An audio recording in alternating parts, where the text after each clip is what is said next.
प्यारे दोस्तों, जैसा कि आप जानते हैं कि मैं भारतीय अर्थव्यवस्था के विकास का चौथा चैप्टर पढ़ा रहा हूं जिसका नाम है निर्धनता, जिसमें से मैंने आपको पहले पार्ट में निर्धनता क्या होती है ये समझाया, दूसरे पार्ट में मैंने आपको सापेक्ष निर्धनता के बारे में पढ़ाया और तीसरे पार्ट में मैंने आपको निरपेक्ष निर्धनता और निर्धनता रेखा इन दोनों को बहुत अच्छी तरीके से आपको समझाया था। और आज के इस वीडियो में मैं आपको निर्धनता के कारणों के बारे में बताऊंगा बहुत ही अच्छी तरीके से और सरल शब्दों में कि आखिर वो कौन से कारक हैं, वो कौन से कारण हैं जिसके वजह से भारत में इतनी गरीबी पाई जाती है। तो आज का वीडियो आपके लिए काफ़ी इम्पोर्टेंट होने वाला है क्योंकि आपसे एग्जाम में 100% पूछा जा सकता है कि भारत में फैली हुई जो गरीबी है उसके पीछे के कारण बताइए। तो चलिए दोस्तों वीडियो को स्टार्ट करते हैं। बट वीडियो को स्टार्ट करने से पहले मेरी आपसे छोटी सी रिक्वेस्ट कि अगर आपको ये वीडियो अच्छा लगता है तो इसे लाइक करना, शेयर करना और सब्सक्राइब करना तो बिल्कुल भी ना भूलें। और दोस्तों मैं बहुत जल्द आपके लिए मैक्रो इकोनॉमिक्स यानी समष्टि अर्थशास्त्र की वीडियोस भी बनाने वाला हूँ, आप बेफिक्र रहें इसको लेकर। और अगर आप इससे पहले के चैप्टर देखना चाहते हैं तो आई बटन पे मैंने उसका लिंक दे रखा है। तो चलिए फाइनली वीडियो को स्टार्ट करते हैं। और सबसे पहले आज हम समझेंगे कि निर्धनता क्या होती है। शॉर्ट में समझाऊंगा मैं आपको कि भाई निर्धनता क्या होती है।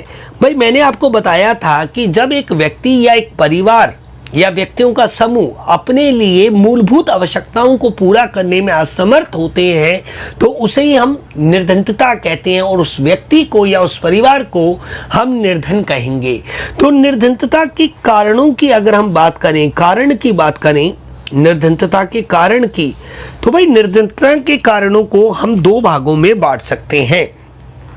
पहला कारण है हमारा कि भारतीय अर्थव्यवस्था जो भारतीय अर्थव्यवस्था है वो क्या है, अल्प विकसित अर्थव्यवस्था है। पहला जो बहुत बड़ा कारण है कि भारत में इतनी गरीबी जो पाई जाती है उसका बहुत बड़ा कारण है कि भारत एक अंडर डेवलप्ड कंट्री है, यानी भारत की जो अर्थव्यवस्था है वो अल्प विकसित अर्थव्यवस्था है। अभी इसको समझाऊंगा मैं आपको। और दूसरा जो बहुत बड़ा कारण है वो आय का असमान वितरण है दोस्तों। यानी देखिए अगर हम भारत में पाई जाने वाली गरीबी की बात करें तो गरीबी के लिए दो सबसे बड़े कारण जिम्मेदार हैं। पहला कि भारतीय अर्थव्यवस्था अल्प विकसित है, पहली बात, और दूसरी बात की आय का असमान वितरण है।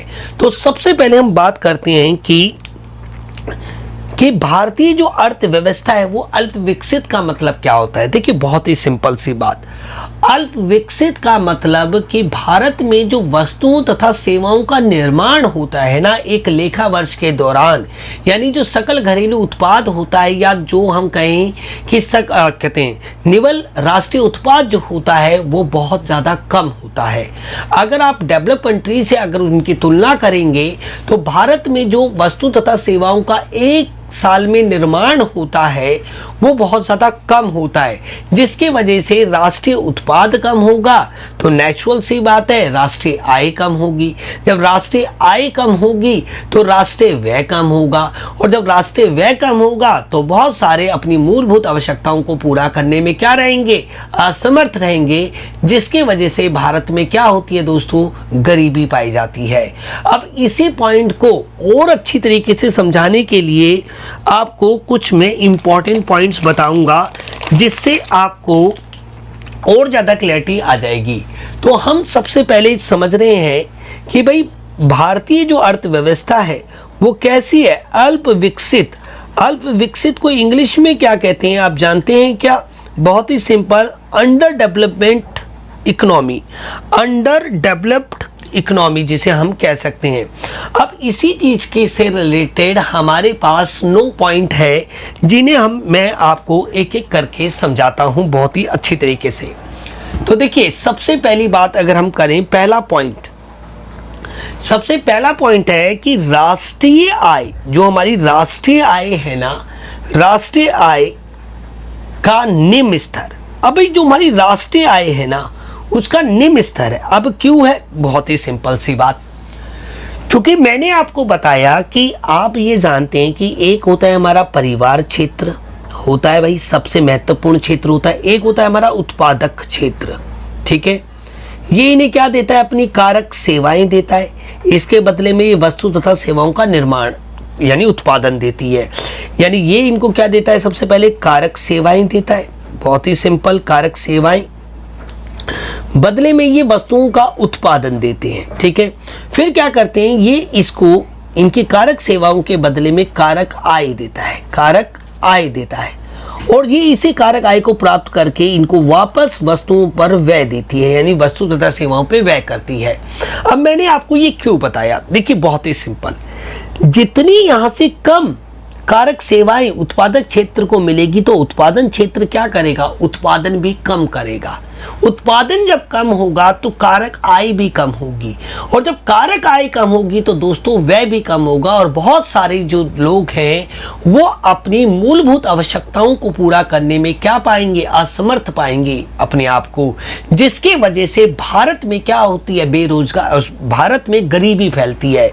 तो सबसे पहला कारण यही है कि भारत एक अल्प विकसित देश है, यानी गरीब देश है, और वो गरीब देश इसीलिए है क्योंकि वो वस्तु तथा सेवाओं का एक लेखा वर्ष में जो उत्पादन करता है, जो राष्ट्रीय आय का उत्पाद, जो राष्ट्रीय उत्पाद होता है वो कम होता है, जिसके कारण राष्ट्रीय आय कम होती है, और राष्ट्रीय आय कम होती है तो राष्ट्रीय व्यय कम होता है, और बहुत सारे लोग अपनी मूलभूत आवश्यकताओं को पूरा करने में असमर्थ रहते हैं, जिसके वजह से दोस्तों भारत में क्या होता है? नेचुरल सी बात है, भारत में भारत में गरीबी फैलती है। अब अभी की अगर वर्तमान स्थिति की बात करें तो आप जानते हैं कि भारत का जो जीडीपी 2014 में 8% में था, अब वो डाउन होकर, भारत का जो जीडीपी है डाउन होकर -23.9% है, -29। बट जो रघुराम राजन है, रघुराम राजन जो कि हमारे पूर्व गवर्नर थे आरबीआई के, उन्होंने कहा है कि अगर आप इसमें असंगठित क्षेत्र भी जोड़ दिया जाए तो ये जो जीडीपी में माइनस आया है ना, ये इतना नहीं है, 41 है, 41% डाउन आया है। तो अगर आप समझ सकते हैं कि अगर हमारा जो सकल घरेलू उत्पाद है या राष्ट्रीय उत्पाद है, अगर उसमें 41% की कमी होगी तो नेचुरल सी बात है आय में भी कमी होगी। जब आय में कमी होगी तो व्यय में भी कमी होगी, और जब व्यय में कमी होगी तो गरीबी फैलेगी। तो अभी आप देख रहे हैं कि जो वर्तमान स्थिति है उसमें हमारा जो राष्ट्रीय आय है वो निरंतर घट रही है, जस्ट बिकॉज ऑफ नोटबंदी, जीएसटी और अनप्लैन्ड लॉकडाउन, जो अभी तक खत्म होने का नाम नहीं ले रहा है दोस्तों।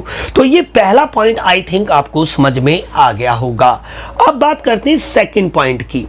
सेकंड पॉइंट, अब देखिए दूसरा पॉइंट है विकास की कम दर। विकास की कम दर का मतलब क्या है? देखिए दोस्तों, यहाँ पे जो हमारी जीडीपी होता है यानी सकल घरेलू उत्पाद जो होता है वही बनता है सकल घरेलू आय। क्या मिलती है? सकल घरेलू आय। इसी सकल घरेलू आय को अगर हम पॉपुलेशन से डिवाइड करते हैं तो हमें पर कैपिटल इनकम मिलती है, यानी प्रति व्यक्ति पर कैपिटल इनकम मिलती है, यानी प्रति व्यक्ति आय मिलती है। अब क्या है दोस्तों, बहुत ही सिंपल सी बात, इस सकल घरेलू उत्पाद की बात करूं या सकल राष्ट्रीय उत्पाद की बात करूं, उसमें से जो ज्यादातर पैसा होता है, जो आय होती है, वो गरीब वर्ग के पास बहुत कम पहुंचती है। और बड़े बड़े उद्योगपति हैं जैसे कि धीरूभाई अंबानी हो गए, उनके दो बेटे मुकेश अंबानी या अनिल अंबानी हो गया, गौतम अदानी हो गया, लक्ष्मी नारायण मित्तल हो गया, रतन टाटा हो गया, आदित्य ग्रुप हो गया, आदित्य बिरला हो गया, ये जो लोग हैं ना, ये बहुत बड़ी मात्रा में हमारे देश का पैसा इनको मिलता है। यानी कुछ ऐसे घराने हैं भारत में जो भारत की कुल आय का बहुत बड़ा भाग हथिया लेते हैं, जिसके वजह से जो आर्थिक समृद्धि दर में वृद्धि तो हो रही है, आर्थिक समृद्धि तो बढ़ रही है, उत्पादन तो बढ़ रहा है, पर वो आर्थिक समृद्धि आर्थिक विकास में नहीं बदल पा रहा है। क्यों? क्योंकि बहुत सारे लोग क्या है, उनकी आय निरंतर क्या हो रही है, कम हो रही है। तो नेचुरल सी बात है, विकास कब होता है, जब समाज के गरीब, पिछड़े, दलितों को भी रोजगार मिलते हैं, उन्हें रोजगार का अवसर मिलता है और उनको भी कुछ आमदनी होती है। अभी के समय में अगर हम बात करें तो जो नरेंद्र मोदी सरकार है वो लगातार रेलवे, LIC, BPCL इन सबको बेचने में लगी पड़ी है, जो कि बड़े बड़े उद्योगपतियों को, तो जिससे क्या होगा, वो उद्योगपति और अमीर हो जाएंगे और जो गरीब हैं और गरीब हो जाएंगे, जिससे विकास की जो दर है और ज़्यादा कम हो जाएगी दोस्तों। तो आई होप आपको सेकंड पॉइंट भी समझ में आया होगा। अब बात करते हैं थर्ड पॉइंट की। हमारा थर्ड पॉइंट है जनसंख्या का दबाव। ये बहुत बड़ा, जनसंख्या का अधिक दबाव, ये एक बहुत बड़ा कारण है भारत में गरीबी फैलने का, बहुत बड़ा दबाव। क्योंकि अगर आप सन 1947 में देखें और 50 में हमारा संविधान लागू हुआ और 51 में हमने पंचवर्षीय योजनाएं स्टार्ट की, तब भारत की जो जनसंख्या थी वो बहुत ज़्यादा कम थी, जो कि 2004 आते आते 111 करोड़ हो गई और 2020 आते आते 135 करोड़ से भी पार हो गई। अब दोस्तों जनसंख्या बढ़ेगी तो नेचुरल सी बात है, हर एक वस्तु की क्या होगी, मार्केट में डिमांड बढ़ेगी, क्योंकि जितने मुंह होंगे उतने ही खाने वाले होंगे। और पीछे से जो सप्लाई है, प्रोडक्शन बढ़ तो रहा है बट जनसंख्या उससे तेजी से बढ़ रही है। तो हर वस्तु की डिमांड बढ़ने से, सप्लाई कम होने से हर वस्तु की क्या होगी, कीमत बढ़ेगी, जिससे महंगाई दर भी बढ़ेगी। तो जनसंख्या बढ़ने के कारण जो सरकार भी उनके लिए पैकेज बनाती है, सरकारी व्यय की घोषणा करती है कि BPL कार्ड देंगे, हम ये देंगे, हम वो देंगे, हम शिक्षा फ्री देंगे। सरकार बनाती है 10 लोगों का प्लान, बच्चे हो जाते हैं 1000, तो 900 बच्चों का क्या होगा। क्योंकि भारत की जो जनसंख्या है वो पूरे विश्व में सबसे ज़्यादा तेजी से बढ़ रही है। हम दूसरे स्थान पे हैं, बट कुछ ही सालों बाद हम चाइना को भी पीछा छोड़ देंगे। अगर भारत को ये गरीबी से मुक्ति पानी है तो ये जनसंख्या पर लगाम लगाना ही पड़ेगा। और दोस्तों जनसंख्या में निरंतर वृद्धि ही भारत में फैली हुई बेरोजगारी का बहुत ही बड़ा कारण मैं मानता हूं दोस्तों, क्योंकि इससे महंगाई भी बढ़ती है। इसके बाद आ जाता है हमारा फोर्थ पॉइंट, जो कि इसी से रिलेटेड है, स्फीतिक जाल। स्फीतिक जाल बोलें या स्फीतिक दबाव बोलें। अब स्फीतिक दबाव क्या होता है, देखिए बहुत ही सिंपल। आपके मन में एक प्रश्न उठता होगा कि भारत सरकार के पास अगर नोट छापने की मशीन है तो क्यों नहीं वो नोट छाप लेती, खामा इतनी गरीबी है तो नोट छापे, सारे गरीबों को पैसे दें। यार दोस्तों बहुत इजी है नोट छापना, बट प्रोडक्शन भी तो होना चाहिए। अगर मान लो भारत सरकार बहुत ज़्यादा पैसा छाप देगी और अर्थव्यवस्था में पैसे की मात्रा बहुत बढ़ जाएगी, हर एक व्यक्ति के पास पैसा होगा, तो वो जाके क्या करेगा, बाजार में वस्तुओं की मांग करेगा। वस्तुएं तो वहाँ पे लिमिटेड है, क्योंकि उत्पादन तो आपका बढ़ नहीं रहा। उत्पादन नहीं बढ़ रहा तो नेचुरल सी बात है हर एक वस्तु की डिमांड क्या होगी, ज़्यादा हो जाएगी, सप्लाई कम हो जाएगी। जो 10 रुपए की चीज़ है ना वो आपको 10,000 रुपए में मिलेगी। तो जिससे कोई फायदा हुआ क्या, आपकी नोट छापने का फायदा हुआ, नहीं हुआ, उल्टा घाटा हो गया। तो नेचुरल सी बात है कि जो भारत जैसे अल्प विकसित देश है ना, जो भारत जैसे गरीब देश हैं, वो हमेशा स्फीतिक जाल में फंसे रहते हैं, क्योंकि यहाँ पे जो महंगाई दर है वो बढ़ती चली जाती है। महंगाई क्यों बढ़ती चली जाती है, क्योंकि भारत की जो जनसंख्या है ना वो तो बहुत तेजी से बढ़ रही है, उत्पादन धीरे धीरे बढ़ रहा है। अब उत्पादन कम है और जनसंख्या ज्यादा है, खाने वाले ज्यादा हैं, पकाने वाले कम है। सिंपल सी बात, खाने वाले ज्यादा, पकाने वाले कम। जितने मुंह ज्यादा होंगे उतना खाना ज्यादा चाहिए, उतना ही पकाएगा भी व्यक्ति। तो इस वजह से सारी वस्तुएं क्या होती हैं दोस्तों, बढ़ती जाती है। और आपको तो ये बात पता है कि भारत में जो वर्तमान स्थिति है उसमें महंगाई दर किस तरीके से बढ़ रही है। अगर आज की डेट में आप देखें कि हर चीज महंगी हो गई है, 2014 के बाद देखें तो हर चीज महंगी होती जा रही है। क्यों? जस्ट बिकॉज ऑफ क्यों? क्योंकि पिछले 6 साल में हमारा जो GDP है निरंतर घटता जा रहा है, जनसंख्या बढ़ती जा रही है। मैं ऐसा नहीं कह रहा कि पिछले 6 साल में ही ऐसा हुआ है, बट पिछले 6 साल में ऐसा कुछ ज़्यादा ही हुआ है, क्योंकि पेट्रोल की कीमतें हों, सब्जी की कीमतें हों, इन सभी की कीमतें बढ़ती जा रही है, जिसमें से बहुत बड़ा कारण है सरकार की गलत नीतियाँ, जो कि हमें उनका विरोध करना चाहिए। मैं किसी भी सरकार के खिलाफ नहीं हूँ, बट मैं एक देश का नागरिक हूँ और मेरा कर्तव्य बनता है कि अगर सरकार कुछ गलत कर रही है तो उसके अगेंस्ट आवाज़ उठाना। इसी का नाम दोस्तों लोकतंत्र है। तो 5वां पॉइंट है हमारा, निरंतर रहने वाली बेरोजगारी। दोस्तों देखिए, बेरोजगारी ये बहुत इंपॉर्टेंट है। भारत में गरीबी अगर बहुत ज़्यादा है तो उसका सीधा सीधा सा कारण आप कह दीजिए कि बेरोजगारी है। बेरोजगारी या अर्ध बेरोजगारी या छिपी बेरोजगारी या शिक्षित बेरोजगारी, ऐच्छिक बेरोजगारी, अनैच्छिक बेरोजगारी, बहुत तरीके की बेरोजगारी है। बट सिंपल सी बात है, बेरोजगारी एक बहुत बड़ा कारण है भारत में फैली हुई निर्धनता के लिए। क्योंकि दोस्तों, जब लोगों को रोजगार ही नहीं मिलेगा तो वो अपनी मूलभूत आवश्यकताओं को पूरा करने में क्या वो समर्थ होंगे? नहीं होंगे। क्योंकि जितनी बेरोजगारी फैलेगी, देखिए अगर जितनी ही बेरोजगारी फैलेगी, बेरोजगारी बढ़ेगी तो गरीबी भी बढ़ेगी, क्योंकि लोगों के पास है ही नहीं। बेरोजगारी घटेगी तो गरीबी भी घटेगी। सीधा डायरेक्ट रिलेशन है इन दोनों में। बेरोजगारी, जितने लोगों को रोजगार नहीं मिलेगा उतनी गरीबी। अभी अगर हम बात करें तो पिछले 45 सालों में भारत में सबसे ज्यादा बेरोजगारी है। अभी आपने देखा होगा कि नरेंद्र मोदी के कल के जन्मदिन पर भी युवाओं ने बहुत बड़ा राष्ट्रीय बेरोजगार दिवस बनाया। राष्ट्रीय बेरोजगार दिवस बनाया नरेंद्र मोदी के जन्मदिन पर। क्यों बनाया मेरे दोस्तों? क्योंकि भारत में बेरोजगारी की कोई सीमा नहीं है। एसएससी हो, आरआरबी हो या कोई भी बोर्ड का एग्जाम हो, किसी को कुछ नहीं पता। मतलब कोई पेपर नहीं हो रहे, पेपर हो रहे तो डेट नहीं आ रही, ज्वाइनिंग नहीं हो रही, बहुत सारी है। तो बेरोजगारी बढ़ रही है। बेरोजगारी बढ़ेगी तो नेचुरल सी बात है गरीबी तो बढ़ेगी। तो बहुत बड़ा कारण है भारत में कि इतनी गरीबी है, तो उसका बहुत बड़ा रीजन है कि बेरोजगारी है। छठे पॉइंट की बात अगर हम करें कि पूंजी की अपर्याप्तता, पूंजी की अपर्याप्तता मतलब क्या? पूंजी की कमी। देखिए दोस्तों, अगर हमें किसी भी वस्तु का उत्पादन करना है, मान लीजिए जिस स्केच कलर से मैं लिख रहा हूं, अगर मुझे इसी का निर्माण करना है, इसी की मैन्युफैक्चरिंग करनी है, तो मुझे 4 चीजें चाहिए। मुझे श्रम चाहिए, पहली चीज। दूसरी चीज मुझे पूंजी चाहिए। तीसरी चीज मुझे भूमि चाहिए जहां पे मैं फैक्ट्री लगाऊंगा। और चौथी चीज मुझे उद्यम चाहिए, यानी बिजनेस माइंड चाहिए।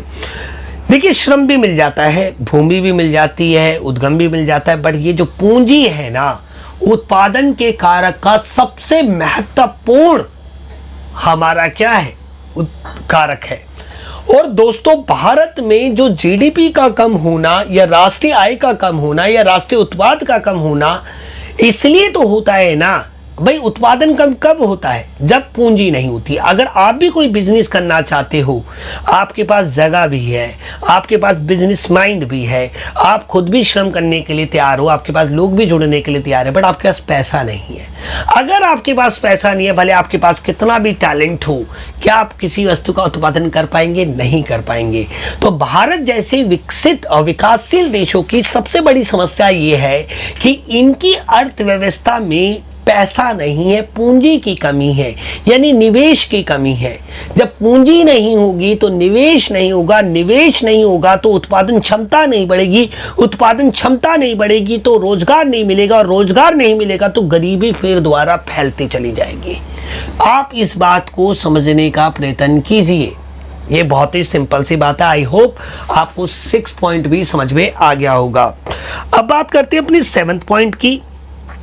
देखिए, ये जो योग्य तथा निपुण उद्यम कर्ताओं यानी इंटरप्रेन्योर, स्किल्ड इंटरप्रेन्योर का क्या है? भारत में अभाव है।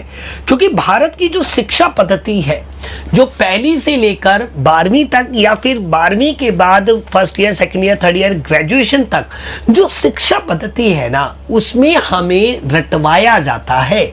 हमें कोई प्रैक्टिकल नॉलेज नहीं दी जाती किसी व्यवसाय से रिलेटेड। जैसे महात्मा गांधी ने कहा था कि बाहरी वातावरण को जो व्यवसाय है, जो आगे चल के एक विद्यार्थी को करना है, उसका ज्ञान उसको स्कूल में ही देना चाहिए, जिसके वजह से वोकेशनल स्कूल बने महात्मा गांधी की सिफारिश में।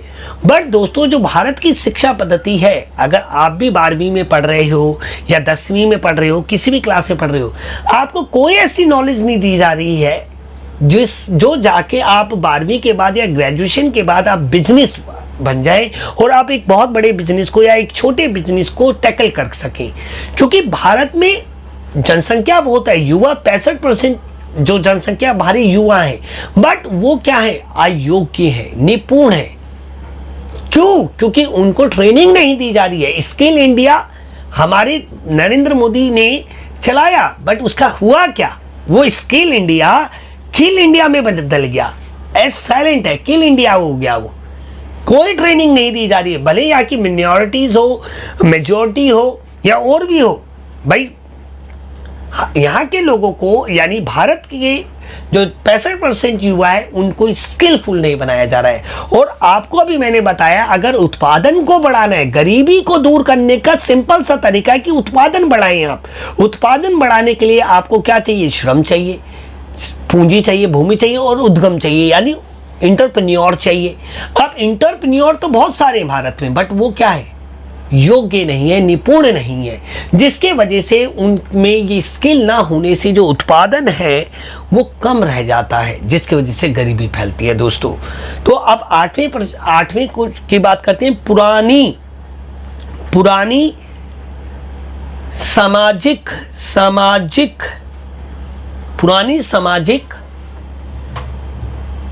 संस्थाएं या परंपराएं भी आप कह सकते हैं। देखिए, भारत में ना रूढ़िवादी सोच के लोग ज्यादा हैं। अगर आप अभी अपने घर में किसी बिजनेस को करने की बात करें, आपके मम्मी पापा बोलेंगे चुप हो जा, चुपचाप नौकरी कर लियो, भूल जा बिजनेस। मतलब रिस्क नहीं ले सकते। मतलब बिजनेस के प्रति हमारा दृष्टिकोण क्या है? वो बहुत ही छिन्न है, मतलब बेकार है। और दूसरी बात दोस्तों, यहाँ पे जाति प्रथा, कास्ट, भाई अभी तो आपने देखा है कि भाई जिहाद के नाम पे लोग बाग आपस में लड़ रहे हैं, हिंदू मुसलमान लड़ रहे हैं, भाई राम मंदिर, बाबरी मस्जिद, ये मतलब भारत में ना सामाजिक बुराइयां बहुत ज़्यादा है। भाई औरतों को उनके अधिकार नहीं मिलते हैं, भाई उत्तराधिकार की बात करें वो नहीं है, संयुक्त परिवार करें, जाति प्रथा बोले, बाल विवाह बोले, बाल श्रम की बात करें, तो जो पुरानी सामाजिक संस्थाएं हैं ना, उनकी वजह से भी ना बिजनेस से जो उत्पादन है ना वो कम होता है, जिसके वजह से दोस्तों गरीबी क्या है, अपनी चरम सीमा पे भारत में हमेशा बनी रहती है। भारत का पूरे विश्व में जितने भी गरीब हैं ना, यूएनओ की रिपोर्ट के अनुसार उसमें से 50% लोग भारत में रहते हैं। दोस्तों आप ये समझिए कि भारत कितना गरीब देश है। भारत इतना गरीब देश है कि भारत की जो कहते हैं आय है, प्रति व्यक्ति आय है, वो पाकिस्तान, श्रीलंका जैसे देशों से भी कम है। दोस्तों आप इससे समझ सकते हैं, जिसका बहुत बड़ा कारण है भारत की सरकारों की गलत नीतियां। भले वो कांग्रेस की सरकार हो, भले वो बीजेपी की सरकार हो, दोनों की बहुत ही गलत नीतियां रही हैं, जिसके वजह से दोस्तों हमें उसका खामियाजा भुगतना पड़ रहा है। तो आधारिक संरचना का अभाव, आधारिक संरचना का अभाव क्या होता है भाई? बहुत ही सिंपल। अगर दोस्तों आप कोई भी बिजनेस करना चाहते हैं, मान लीजिए आप इसी मार्कर का मैन्युफैक्चरिंग करना चाहते हो, या जिस मोबाइल से ये मैं शूट कर रहा हूँ उसका आप मैन्युफैक्चरिंग करना चाहते हो, या आप कॉपी का मैन्युफैक्चरिंग करना चाहते हो, या आप ऐसे एक केबल का मैन्युफैक्चरिंग करना चाहते हैं, तो आपको क्या चाहिए? आपको बेहतर सड़कें चाहिए, आपको यातायात के साधन चाहिए, आपको और क्या चाहिए? आपको यातायात चाहिए, आपको जनसंचार के साधन चाहिए, आपको बेहतर सड़कें, पुल, फ्लाईओवर, ये सब चाहिए ना। और आपको क्या चाहिए? शिक्षा भी चाहिए और आपको स्वास्थ्य भी चाहिए।